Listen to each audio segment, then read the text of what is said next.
March is National Nutrition Month. According to the CDC, 42% of U.S. adults are obese.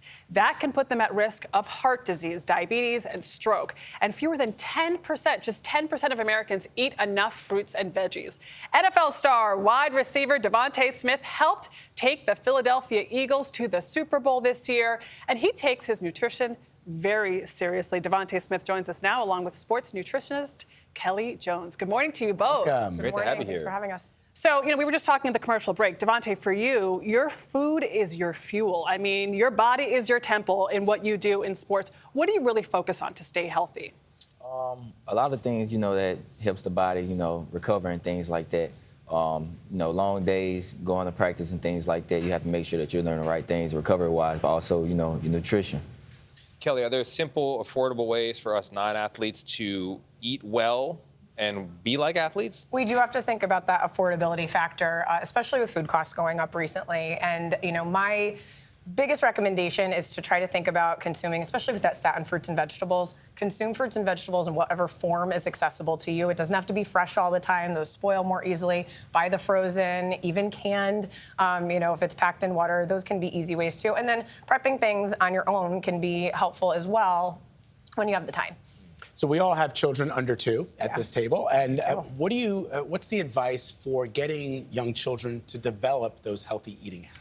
Not forcing it. So we definitely... Really? Yeah, you don't make them clean that plate. That's why the Gen Zers said we're I bad know, parents. and I remember that, right? Really. Not leaving I remember that as a child, too, especially for my grandmother. But really, we want kids to feel confident about food, feel like they can make their own choices. So it's offering it in as many different ways as possible, putting on the plate. I know I hate food waste, but I'm always putting at least a little bit on my kids' plates. I don't do the sectioned out ones either, so that they see everything together. It's there. I say, no pressure. You don't have to eat it, but it's going to be on your plate. And they eventually learn to taste new things. DeVonta, some younger athletes eat terribly, just awful. You see high school athletes just pounding chips before practice. So what advice do you have to them about how nutrition can take them to the next level? Nutrition is everything. To stay healthy, to continue to play the game that you love to play.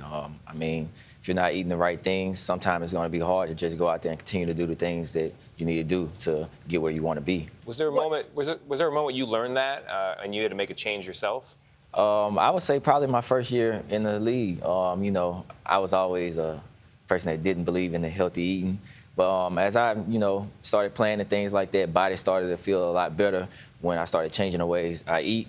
I seen that it makes a big difference. What do you eat before a big game? Like, what is your go-to fuel for? I'm not a heavy eater before the game. I eat some fruit and just call it a day. Really? Wow. All right, so for youth athletes, for anybody looking for an edge, what snack is the snack of choice? We talking apple slices, orange slices, or banana?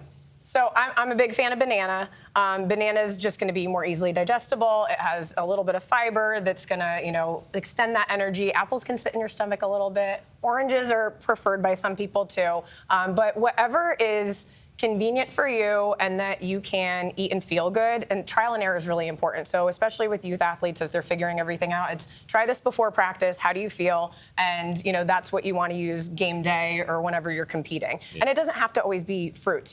Fruits also for some people can cause some digestive distress right before exercise. So honey's an option. There's other packaged sports products, obviously. Honey Stinger waffles are a cool thing because they actually have fat in them too, so you don't get that blood sugar spike and crash. And smoothies. So smoothies, same thing. Yeah. You can add a little bit of fat with peanut butter to that banana and whatever else you have there.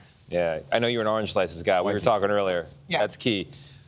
All right, DeVonta Smith, Kelly Jones, thank you very much for being here. That will do it for us. If you had a big plate of pancakes this morning, you can do better tomorrow. Go watch CBS Mornings. Stay with us.